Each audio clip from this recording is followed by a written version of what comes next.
Welcome back to another episode of the Agents to Owners podcast. With me today, I have Landry Fields, owner of Nova Insurance Group out of Nicholasville, Kentucky.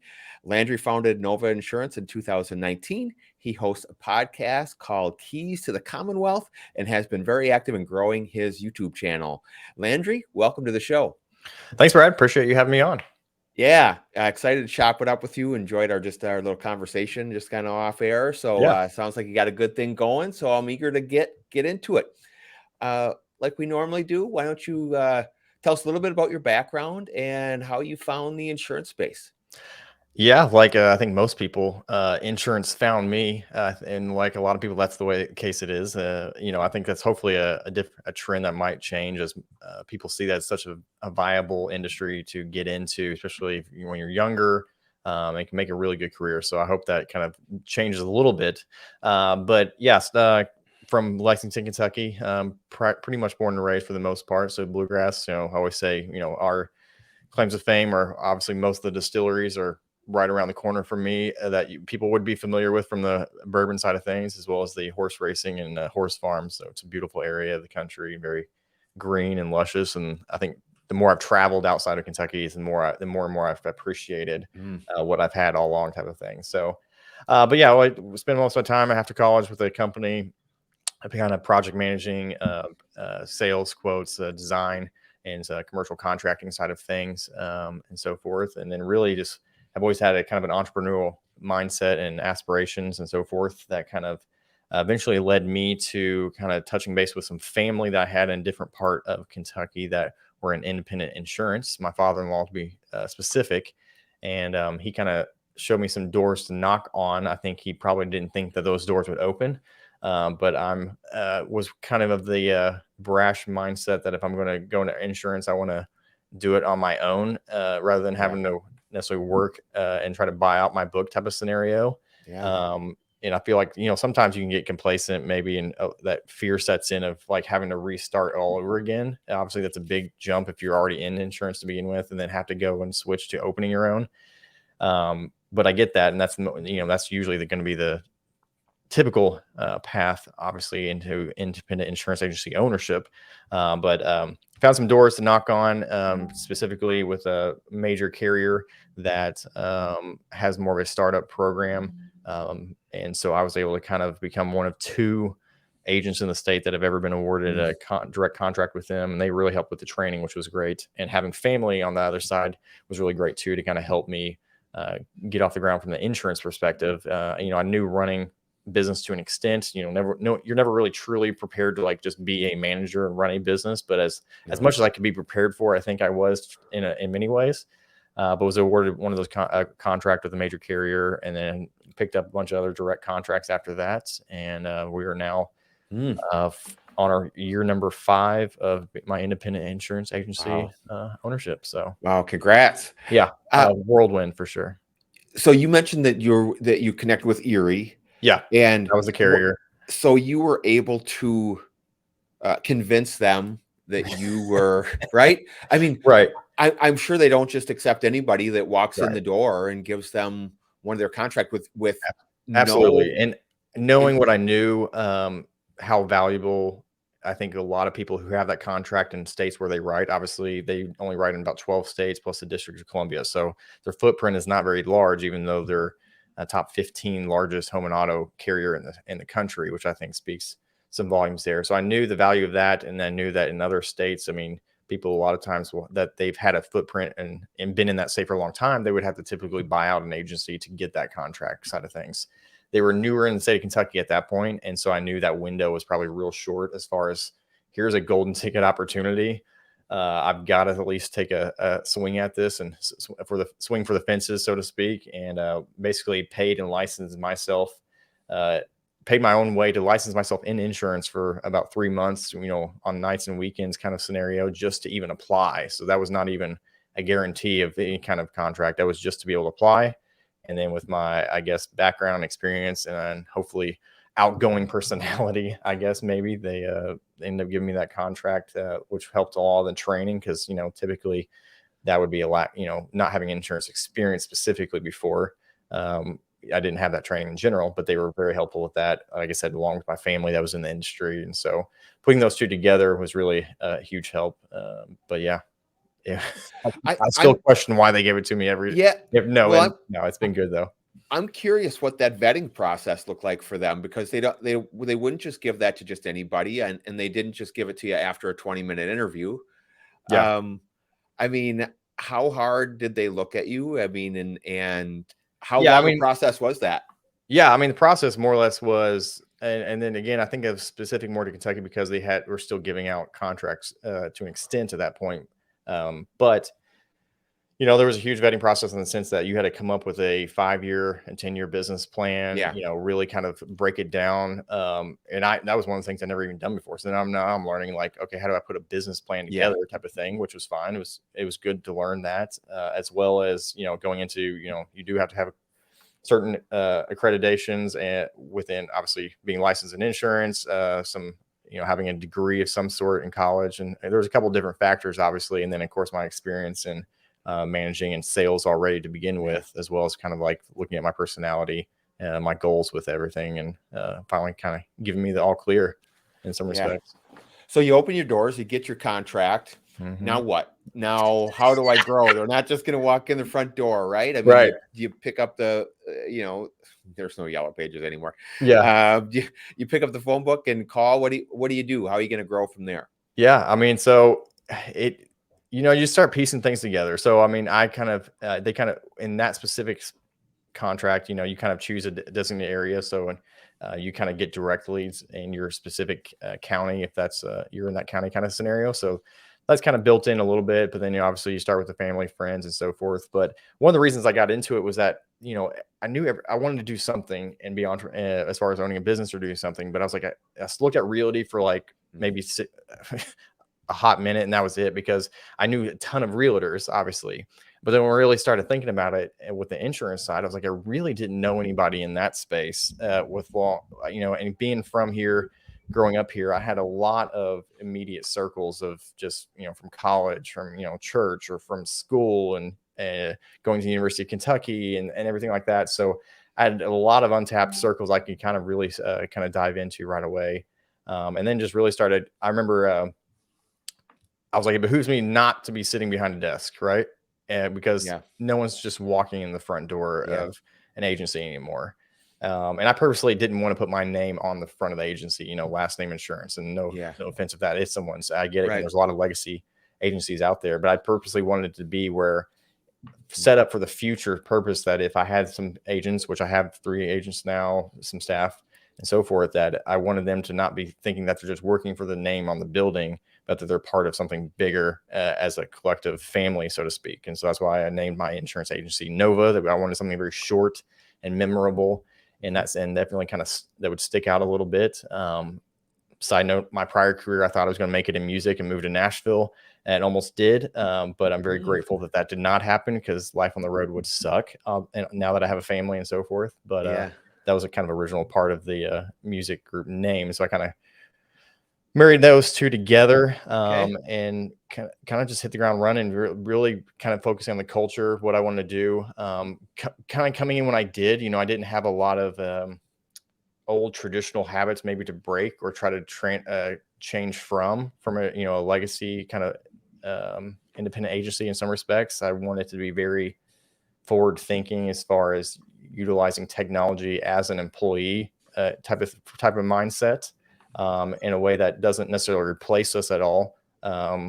People still want to know that they can pick up a phone and call us anytime, which they can, but being able to do things in a very efficient way and very quick way, the way technology has allowed us to do with the evolution of insurance tech or indie tech kind of things, so that things get done, and we kind of marry the two together between the customer service standpoint and that. So those are all kind of things that I just really just hit the ground. And I would, back to the desk part, I wouldn't, it did not behoove me to sit behind a desk. So I would literally, I remember that first year or more, because it happened right before COVID, right?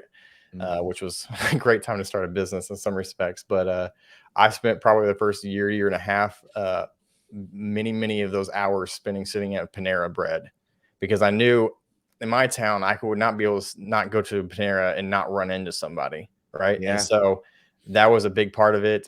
Joining Smart. some different referrals groups initially as well, but just really kind of worked on just cultivating those relationships, knowing that in the long run they would pay off. Obviously, you don't see an immediate return sometimes, but they circle back and, hey, I remember Landry, so we really started working well with like realtors because we kind of found that the realtor side, they were kind of the confidant to a lot of people from the personal line side.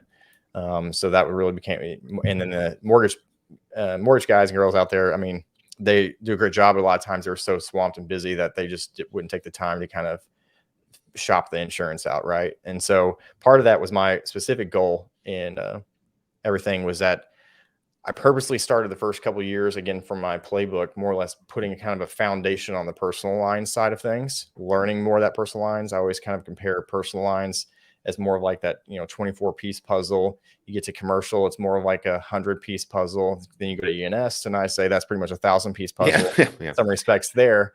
But I remember I was quoting a middle market like 2 months in. Obviously, I had no business, and I was like, I'm not going to win this, even though should have won it technically, but I was like, I don't care. Like, I've always been kind of like throw yourself feet to the fire first kind of scenario, and just kind of jumped all in like I did, just to kind of like, hey, it's going to be a learning process, and it's going to be a deer in the headlights year or two for sure. But I think I might have gotten cold feet if I had known how much work it is, just even owning and running the agency, even when it was just me alone. But yeah, I'm very grateful for the opportunity I was given, and I've been running with it ever since. Yeah.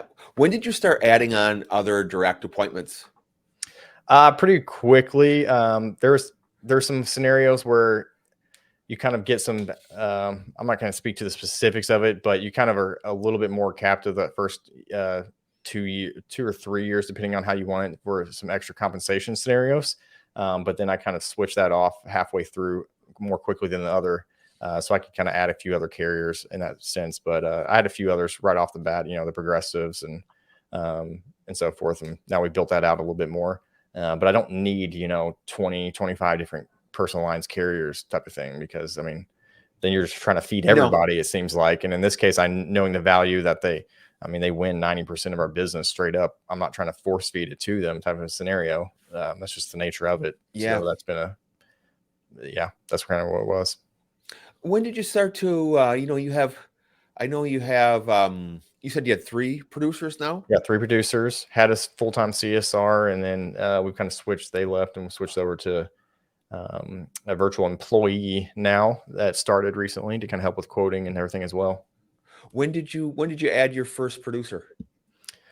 Yeah, so I definitely, like, the moral of my story is I usually don't do anything in a traditional way. I added up to 2 producers before we ever had any kind of staff, Yeah. and so they would kind of self-service some of their book when it came and so forth. You're having one of the highest retention rates of any carrier. It makes it a lot easier from a service standpoint. You're not really having to go jump through near as many hoops each year from a remarketing, requoting, renewal standpoint.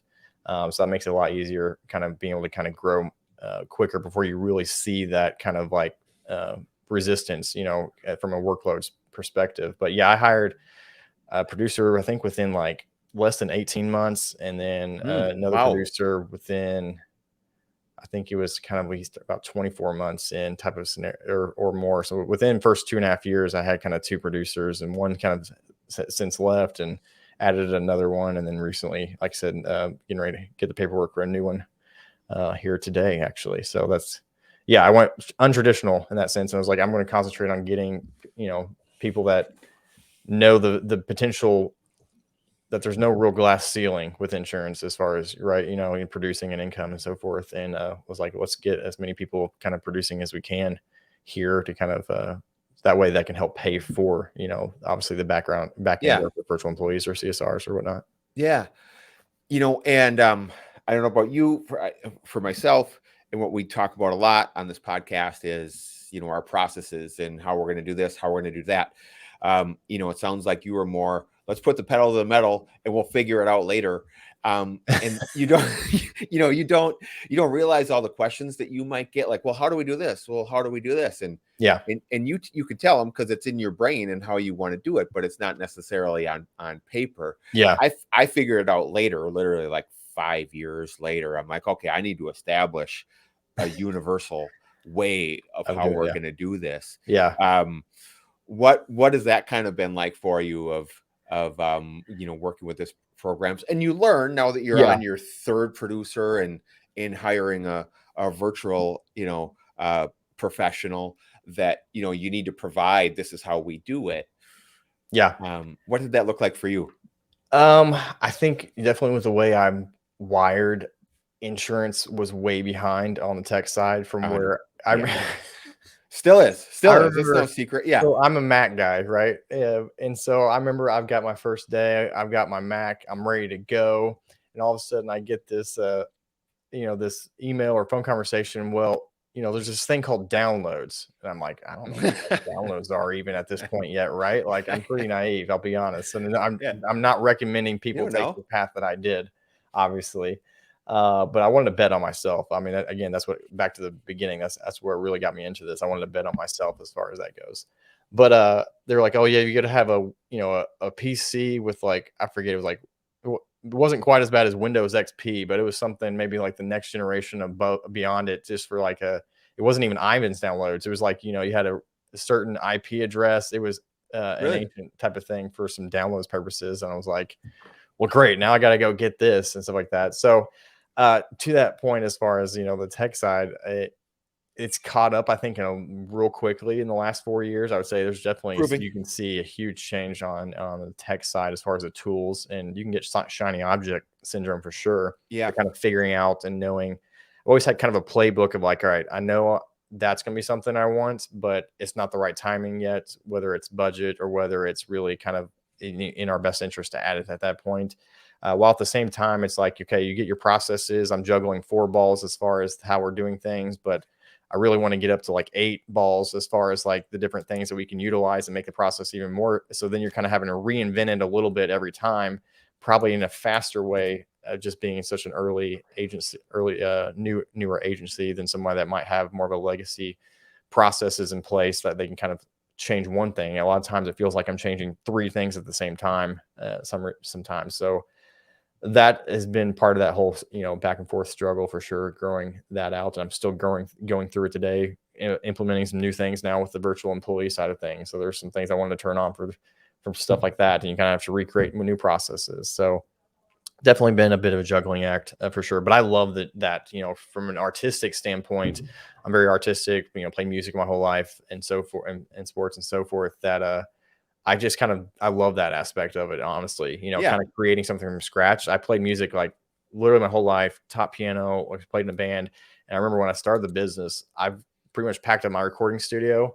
It's been in the back of the garage for 4 years now, plus years now. And I haven't touched music since, Mm. that, which is really weird for me to say.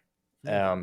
But all of my creative juices and outlets have really been met from this idea of growing an agency from scratch, and the processes like you're talking about, the implementing different tech pieces, and so forth. So that's been a weird thing for me to kind of really find passion in, and that I did not expect. So what type of tech are you using in your agency? Yeah, so obviously traditional kind of sales systems and AMS systems and so forth that most people would have out there. But utilizing things, like light speed, so they can drop those voicemails right into the inbox Yeah. type of scenario. So Click. our accounts or into the account boxes with our clients, as well as we're just turned on glove box. I Oh, had you my did? eye on that one for a little bit.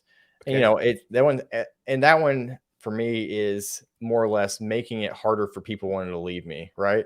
Yeah. I'd say the value there is not necessarily what you're gaining from um, a true processes part, but it was one of those things that really kind of makes, if I'm turning this on, eventually everyone's going to be expecting this kind of thing, right? Like that we have a branded app that's right there on their phone. Eventually we'll be able to push notifications to them if we want to, and so forth. And there's even coming with the self-producing COIs from just the generic contractor side of things and so forth.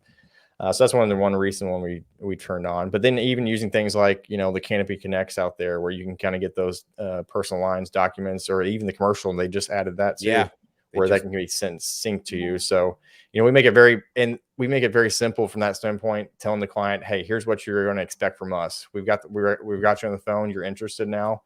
We're going to send you this. We need these questions asked from, get a Canopy Connect scenario. It's going to take you to our website, ask you for some additional underwriting questions. The whole process should take 2 to 3 minutes. We'll get that back. Then we're going to take all that information, figure out what our best option is for you from a price and coverage standpoint, and then present that. And then I'm always like, if it's okay with you, you're going to get a text message and an email link back with a video proposal with the highlights of the proposal and the PDF attached at the bottom.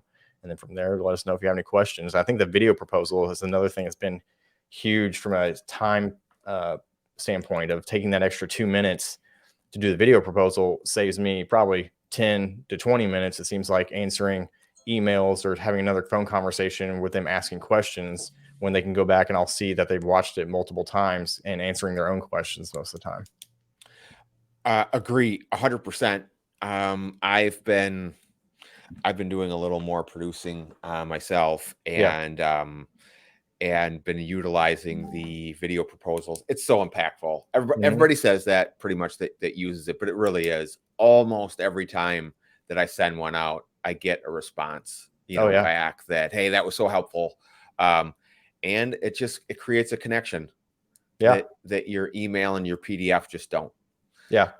So Absolutely. yeah, it's and it takes, like you said, it literally, I don't make, everybody has their own opinion. I don't make it too long. I try to make it, depends what it is. I try to make it 3 minutes, 5 minutes, Yeah. whatever it is. So, Exactly.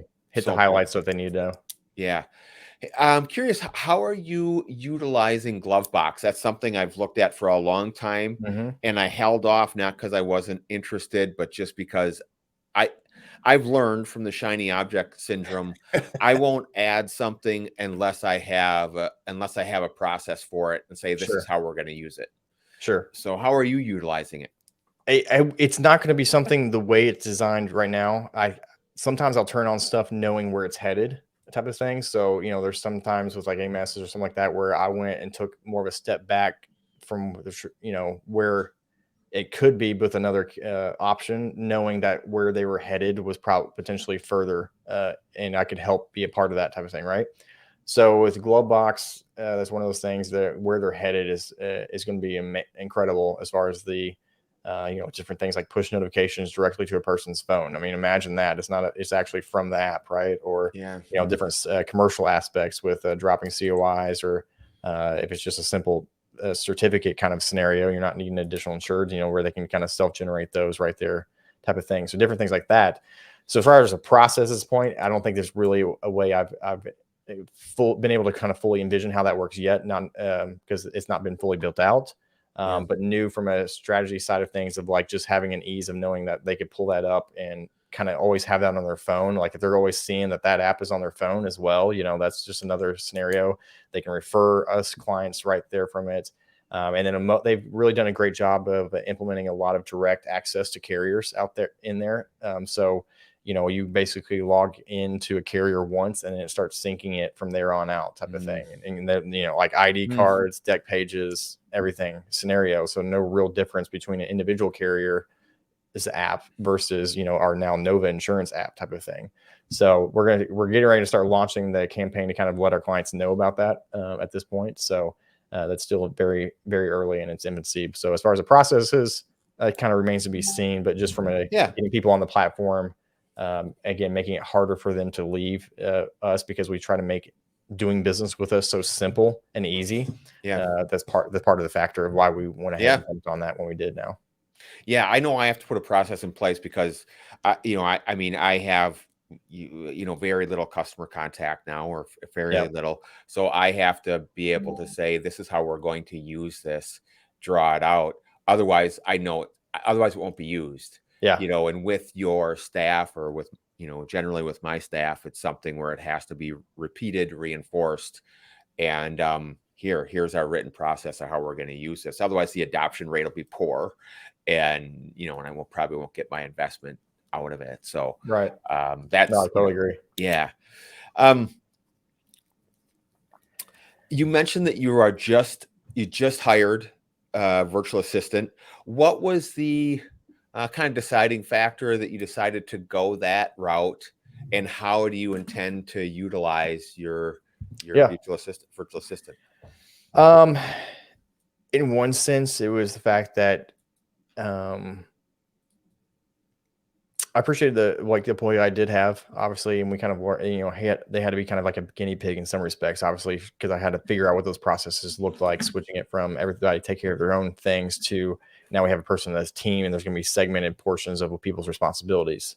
So I felt bad in some ways that they had to be a guinea pig for the last kind of year or two in that sense, but allowed me to kind of help build out figure those things out. It's just really just trial and error. And a lot of times you don't just have it figured out right away to begin with. It's always okay, what's working, what's not working, and keeping that communication open. And I try to keep that very clear. If something's not working, let me know. Or if you think there's a better idea or way to do this, let me know type of Yeah. scenario. I never want it to be, Landry, everything, it's only what Landry wants type of a deal in that sense. Because again, I try to keep it more of like a family scenario within the business. But as far as a virtual employee, it was really more or less, I realized I could get a lot more of consistency out of for less, obviously less cost kind of a Yeah. scenario.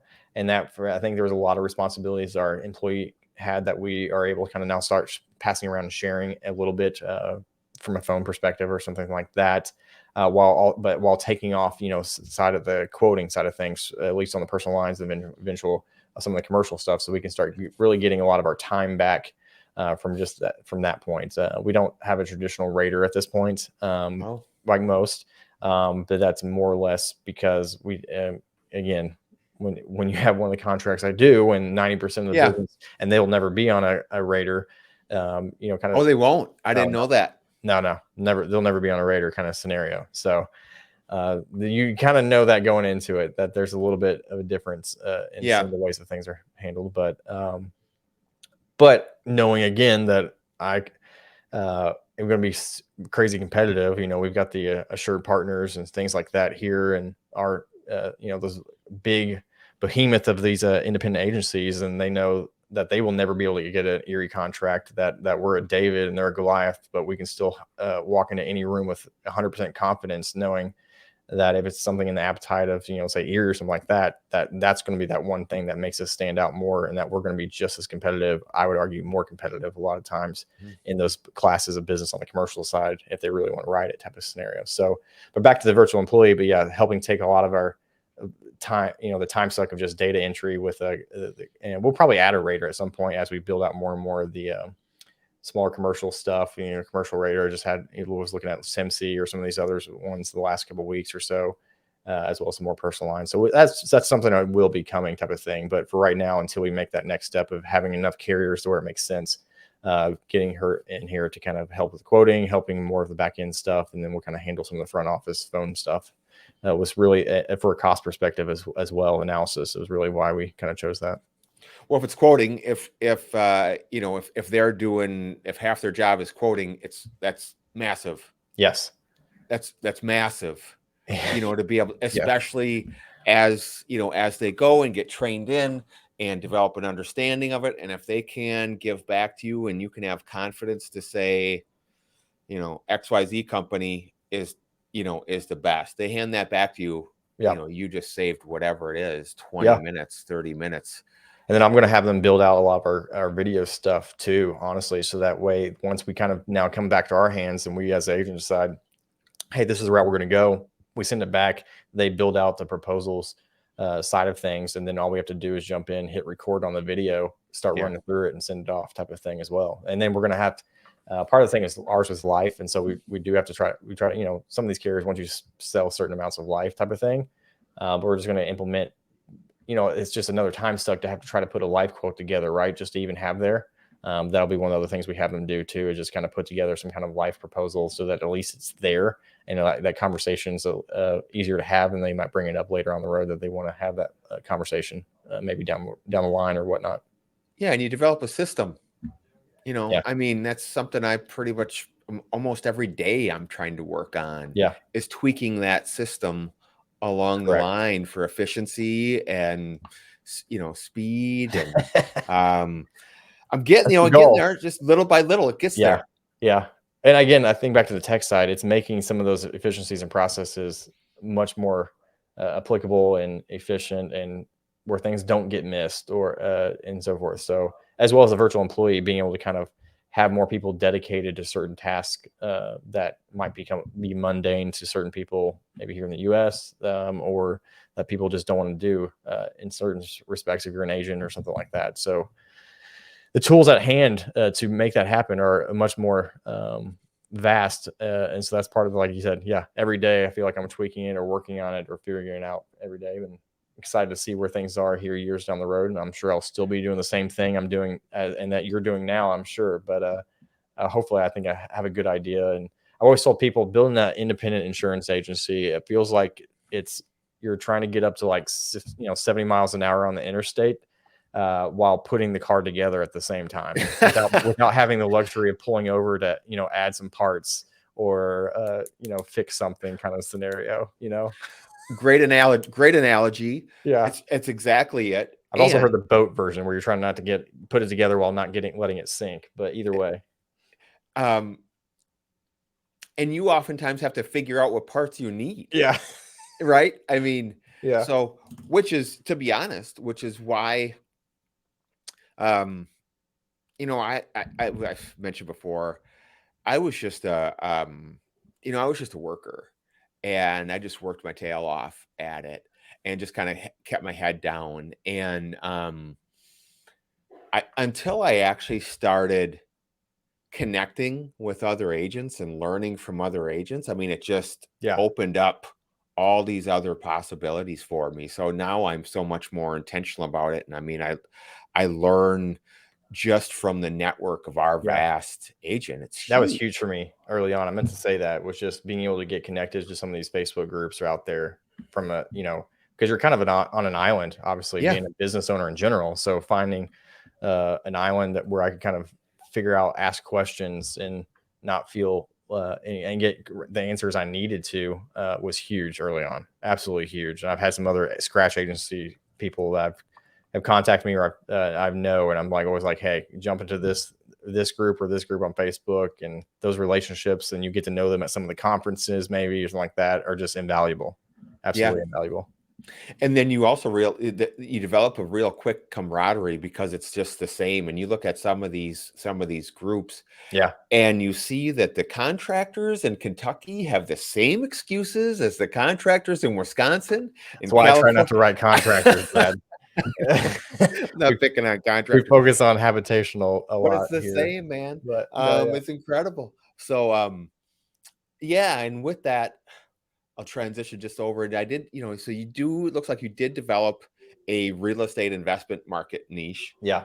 So tell me how you landed on that niche and tell me a little bit your strategy there. Yeah, I mean, you early on when you start attending some of these conferences, like I did, and I signed up for a conference like year one, was already at one that was huge, and that you start hearing this idea of like, you can be a generalist in some respects, but obviously they always say riches are in the niches type of scenario, and I think the value of that statement really in the sense of you really just learn that business and you become an expert in that side of Yeah. what you're doing, and people are trusting you, and it's easier to go further and eventually wider type of scenario as well as wider doing it that way. So a lot of people, as most people probably have, they get these people that, oh, I've got a rental property or this rental property if you're starting on the personal line side. And again, back to that was kind of my focus, was to build foundation on personal lines and then really start growing out the commercial, which is where we're kind of doing right now over the last year now.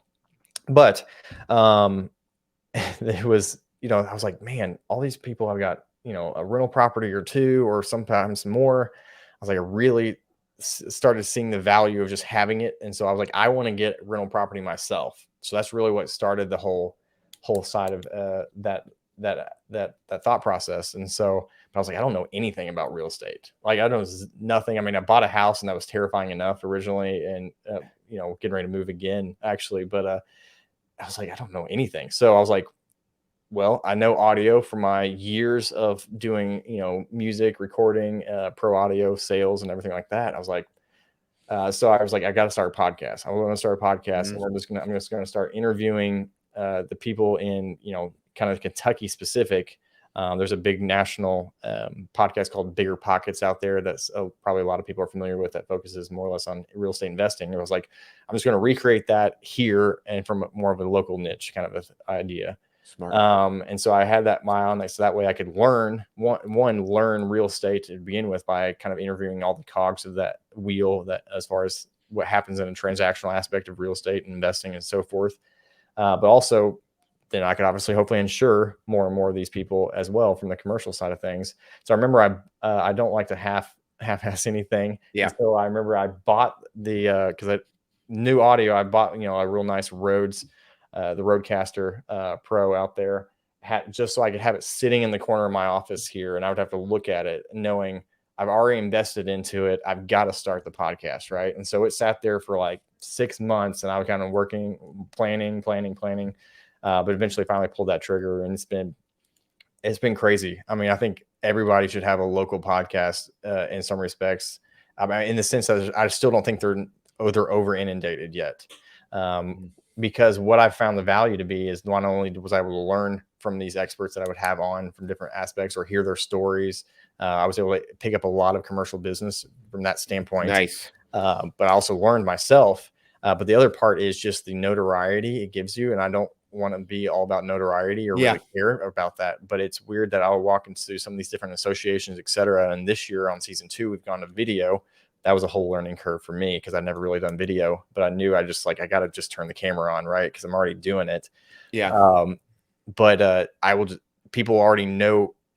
It's weird that now in my area of Kentucky that I've now more known from people that have heard about the podcast or know that I do the podcast, whether they've ever listened to it before. I mean, that's not even the value, because it's just the fact that it's posted out there and they know Yeah. you have it, that I've become more known for that than I have insurance already in a much quicker span of time frame type of thing. And so Wow. I really do like the marketing, love the marketing part of things, and really now that I'm kind of going on more into YouTube and so forth, really find the value of how I guess the return on investment I think is just much bigger there than trying to find some kind of the paid options work obviously in different capacities in different ways, but obviously when you're a scratch agency, revenue is the most important key to make sure that you're not burying yourself or sinking the ship. And so having to be careful with that, realizing that the ROI on just free eyeballs from posting things from a social media standpoint, YouTube standpoint, etc.,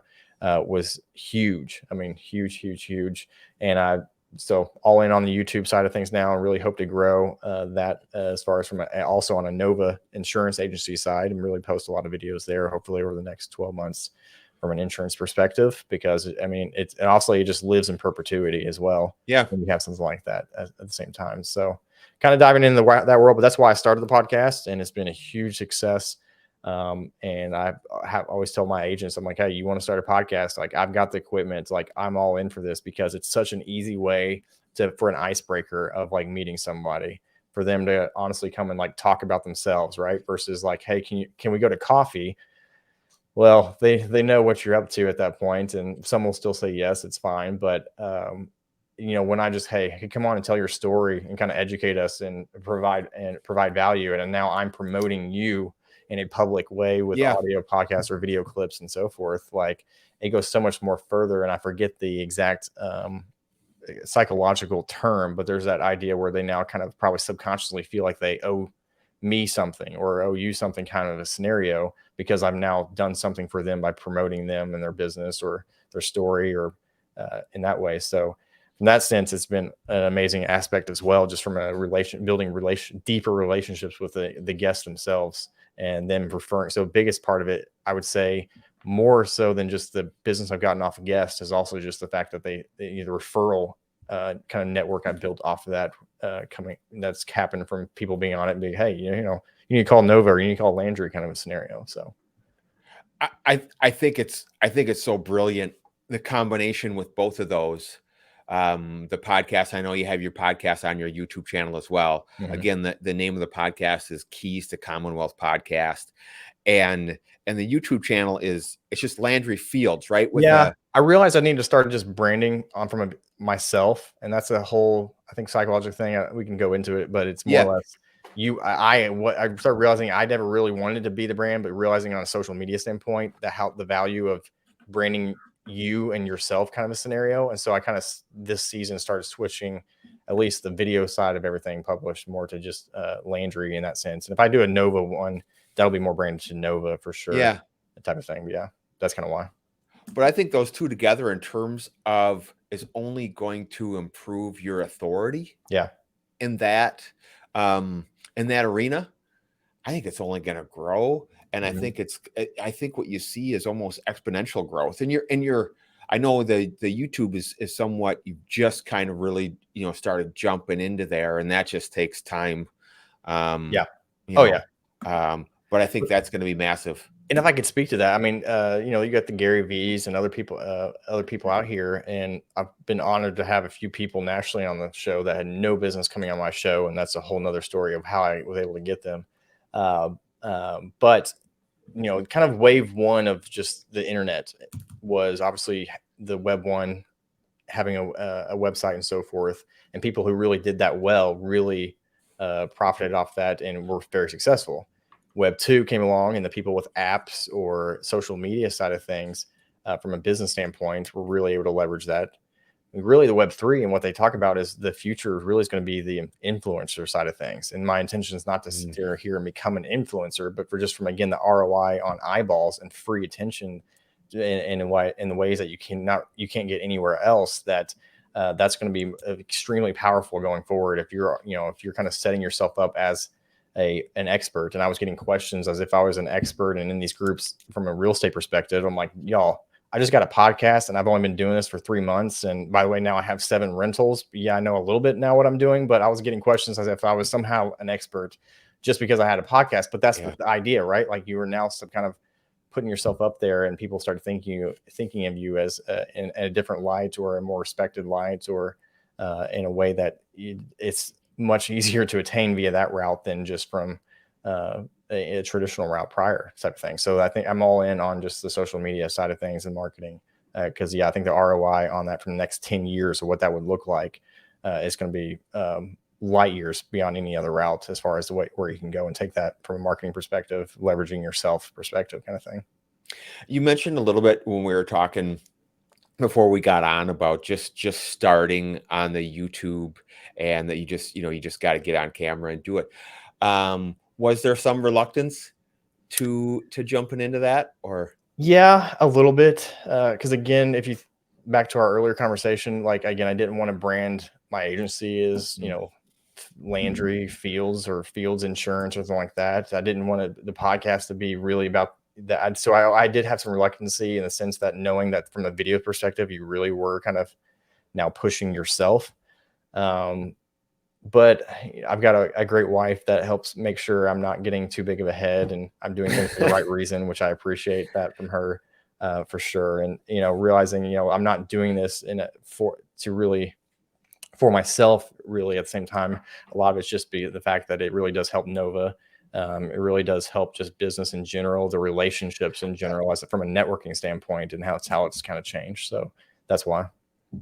yeah, but you're not doing it to, you know, for Landry Fields to Right. be this household name. And I think that sometimes that gets confused. Yeah. There's a realtor by us he was such one of the best examples of a visionary that I've ever seen.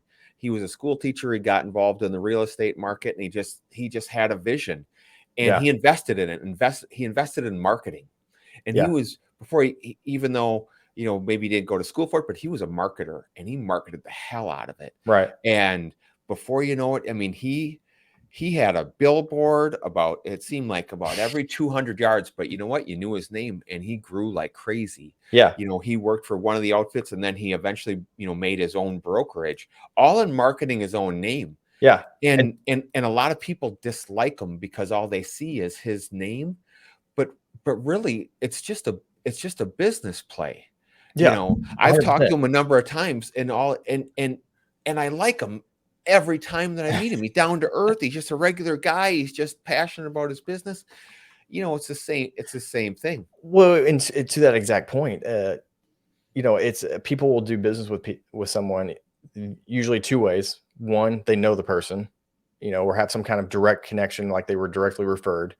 Or two, just the fact that they see this person everywhere, like on the traditional, maybe old school method of billboard or whatnot. And I would say that the ROI for more of a social present having stuff is more of that billboard in a modern day scenario, that people just continue to see that. And so that's that other way where like eventually they give us a call because, oh, they've seen me around the different podcast stuff, the YouTube stuff, the video stuff that I post on the shorts, and I'm providing value usually. So again, Yeah. taking it away from me, but trying to provide value, not look at me, but like say, hey, you can do this, or hey, have you thought about this, or learn this type of scenario. Yeah, this guy's and his name is Chris Lindahl.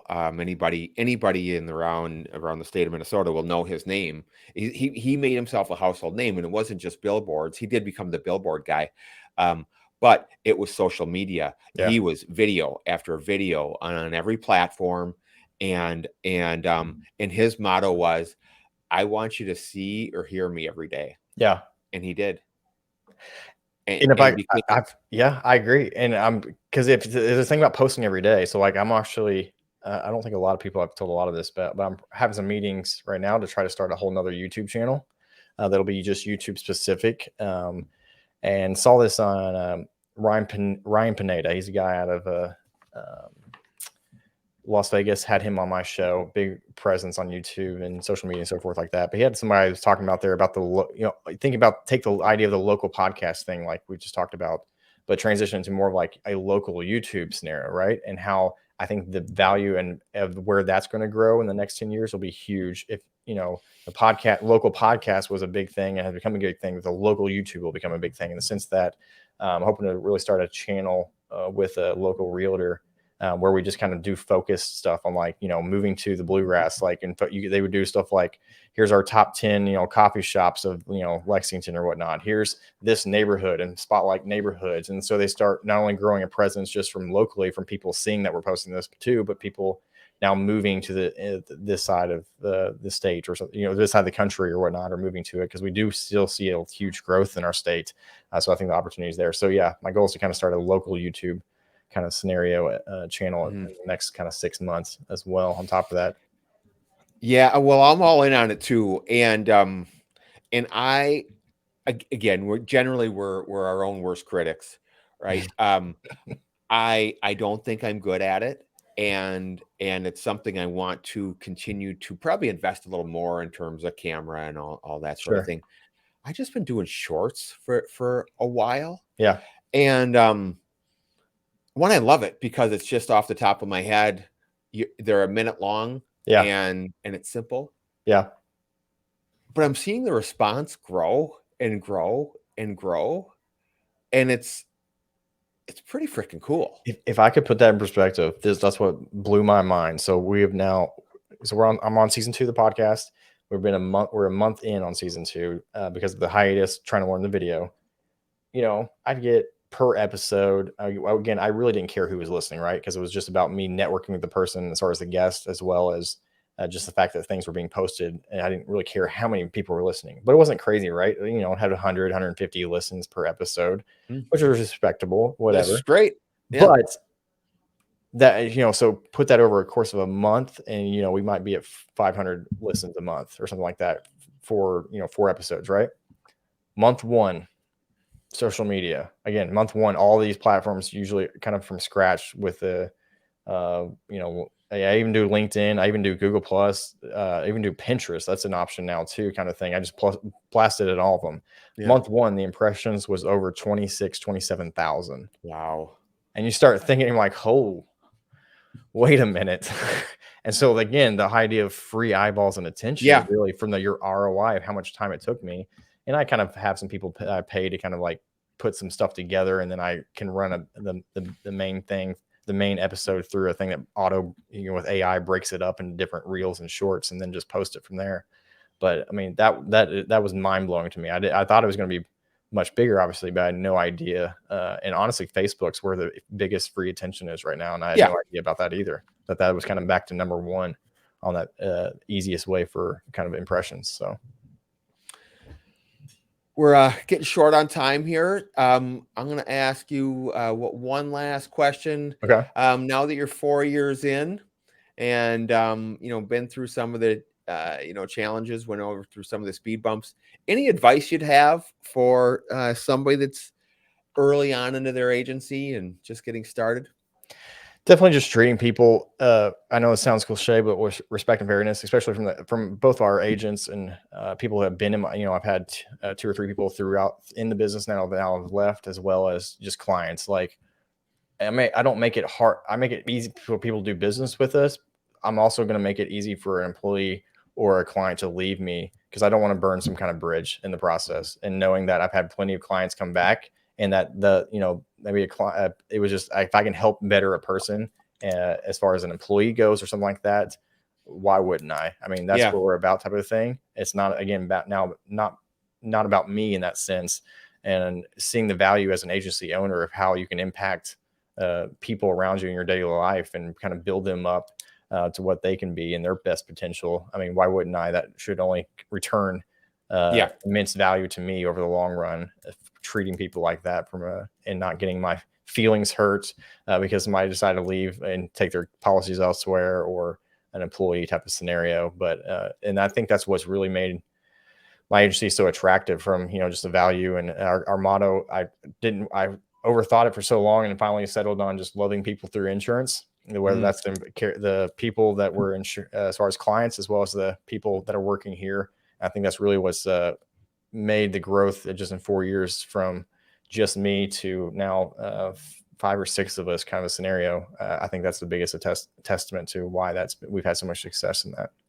I love that. It's doing the right thing. That's one of our core values, is doing the right thing, and Yeah, and I'm not going to look, if I'm not afraid to tell somebody, I mean, if it's in their best interest. And in fact, I've done this, with one of our producers yeah, lately, who's, thinking about going on his own. And I'm like, I'll give you a roadmap, yeah, you know, it's not easy. yeah. But I'm going to tell you the truth, and I can live with myself that way. I think the other part is I've really focused on ensuring good business right out of the gate, Yeah. knowing that that was going to be much more beneficial in the long run if I could make it through the first couple of years, rather than trying to just insure anything that walked through the front door type of scenario. Yeah. And that'll burn you in more ways than one quickly if you're not focused on good business right out of the gate. 100%. And it's never, headaches are never worth it in the long run. Yeah, Ever. easier said than done. I'm sure, I know, It, because obviously there's an idea of like I got to make money, right? In yeah. some respects, but yeah. Landry, I want to thank you for your time. Great conversation. This was an easy one. Yeah, So, that's yeah, great. great to connect with you. Everybody else, thank you for listening into another episode of the Agents to Owners podcast. We'll see you next week. Thanks.